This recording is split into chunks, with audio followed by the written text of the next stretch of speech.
vida, ele é criador, ele é mantenedor, ele não é um ser, gente boa e religiosa, o mundo está cheio. Buda foi ótimo, falou um monte de coisa linda, morreu e está lá. Maomé foi extraordinário, falou, teve um monte de seguidores, morreu, está lá. Confúcio, outro homem com uma sabedoria tremenda e tal, morreu, está lá. Agora Jesus é o único que falou e fez coisas extraordinárias, morreu para nos salvar, não precisava morrer. A gente precisava do sangue dele para nos dar a certeza da salvação. Depois que ele morreu, que ele pagou o preço, que ele guardou o sábado, porque o sábado é o dia de descanso, e no raiar do primeiro dia, ele ressuscitou e está vivo. E ninguém segurou, não teve soldado, não teve demônio, não teve Satanás, não teve coisa nenhuma. E está à direita do Pai, intercedendo por nós e volta para nos salvar. Então, a ressurreição, ela foi um fato extraordinário para a gente, porque nós vivemos debaixo do olerite do pecado, e o salário do pecado é a morte. Mas para Deus, seria absolutamente antinatural ele continuar morto, porque ele é vida, e quem está nele tem certeza da vida eterna. Para mim, a tumba está vazia. Jesus ter ressuscitado significa vida, vida eterna. Eu creio que Jesus é meu Salvador. Ele transformou a minha vida. Ele morreu para pagar os meus pecados. E ele ressuscitou, então eu tenho a vida eterna. Para você, significa a mesma coisa? É interessante saber que os discípulos não esperavam que Jesus fosse ressuscitado. E os sacerdotes sabiam ou tinham a ideia, porque eles foram a Pilatos pedir para botar um guarda lá. Jesus tinha dito que Não seria, os discípulos eram para estar na beira da sepultura esperando, fazer uma vigília, dormir lá fora esperando. O problema é que eles confundiam muito o poder de Jesus com o poder de libertação política. Então, quando Jesus morreu, isso aí acabou. A gente achava que com ele a gente ia se ver livre dos romanos. Então, a morte de Jesus para eles foi o fim.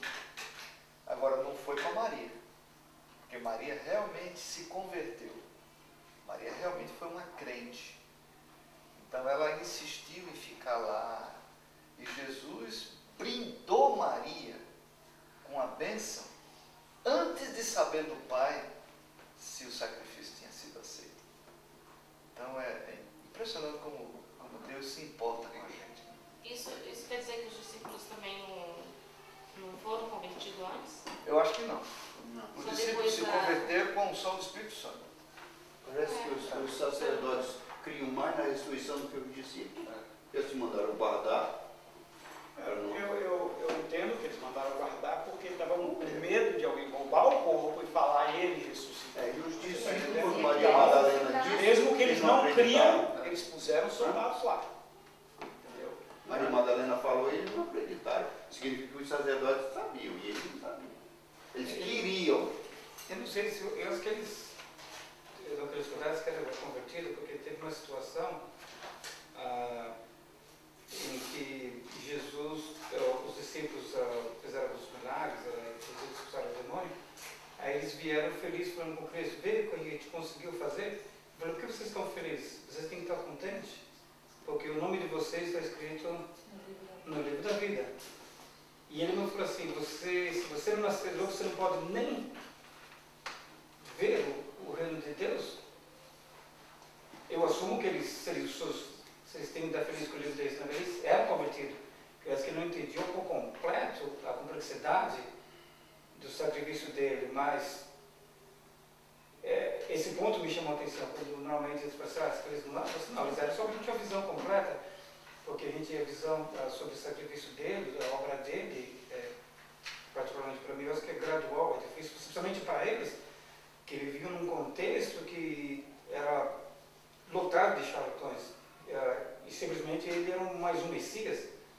Às vezes, quando a gente critica os fariseus, às vezes tem que ser um pouco simpatético com eles, porque muitos apareceram lá e os romanos estavam na garganta deles, qualquer tipo de coisa era motivo para eles fazerem atrocidades contra o povo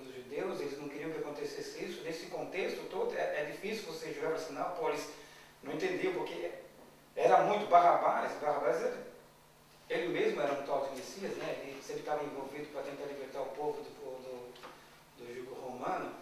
É que nem o irmão falou, às vezes tem que debruçar nessa janela e dar uma olhada no contexto geral para assim, pô, tem muito mais coisa por trás disso para fazer sentido, entende? Porque a gente aqui olhar para assim, bom, os caras estavam com ele do lado e eles não conseguiam entender. Você ver o contexto deles, o como eles viviam. Isso dá uma alegria para a gente que está aqui agora. Porque se você pergunta para mim, você é convertido? Sou. Você está salvo? Sou. Estou. No entanto, eu tenho que aprender. E é uma razão por que estamos aqui. Porque você tem que aprender também. Você tem coisas a aprender. Essa janela, às vezes, você ainda pode pôr a cabeça e ver coisas quando você lê. Então, se você vê da primeira vez, talvez os discípulos viram essa janela aberta de longe. E à medida que eles foram se aproximando, eles vão vendo mais coisas. E coisas vão ser mostradas para ele. Entende? Então, talvez por isso os discípulos não estavam lá. Uma pergunta. Será que não existe a possibilidade da pessoa estar salva e não saber que está? Você está falando isso por quê?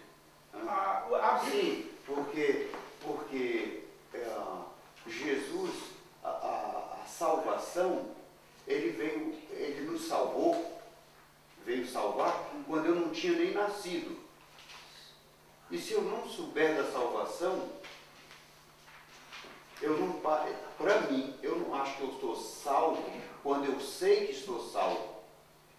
Ele pagou. Mas pode ser que eu estivesse afundando no mar e ele me salvou em um estado de coma.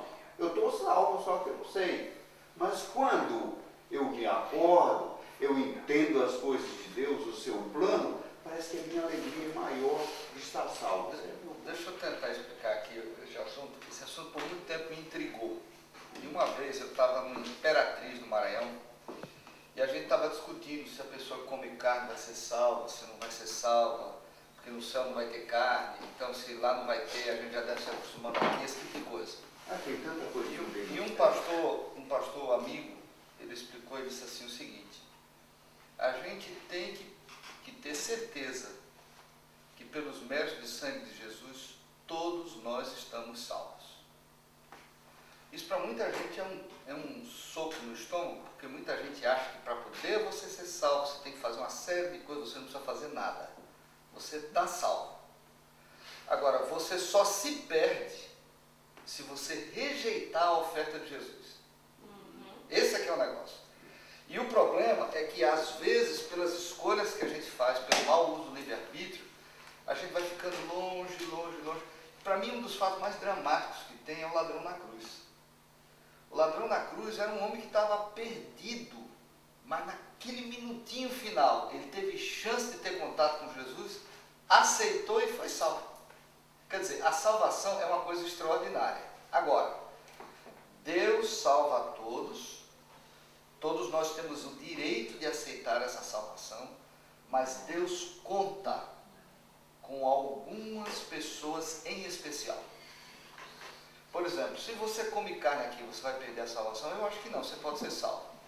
Agora, com uma pessoa que não come carne, uma pessoa mais saudável, vai ter mais energia, vai ter mais lucidez, isso vai ser uma coisa necessária para a terminação da obra. Porque talvez no tempo da grande tribulação você vai ter um desgaste tão grande que você tendo aquela reserva de saúde, você vai ser uma luz que vai brilhar no lugar escuro para poder levar a mensagem do Evangelho. Então, a salvação está disponível para todos, mas Deus espera encontrar pessoas que sejam testemunhas especiais no mundo. E foi isso que os discípulos não foram naquela época. E foram depois. E Maria Madalena foi. E Maria Madalena foi. E é isso que ele conta com a gente. Então, a gente tem essa oportunidade de conhecimento de graça, porque Deus, não é que Deus está aqui se a gente salva ou não salva. Deus conta com a gente de uma forma especial.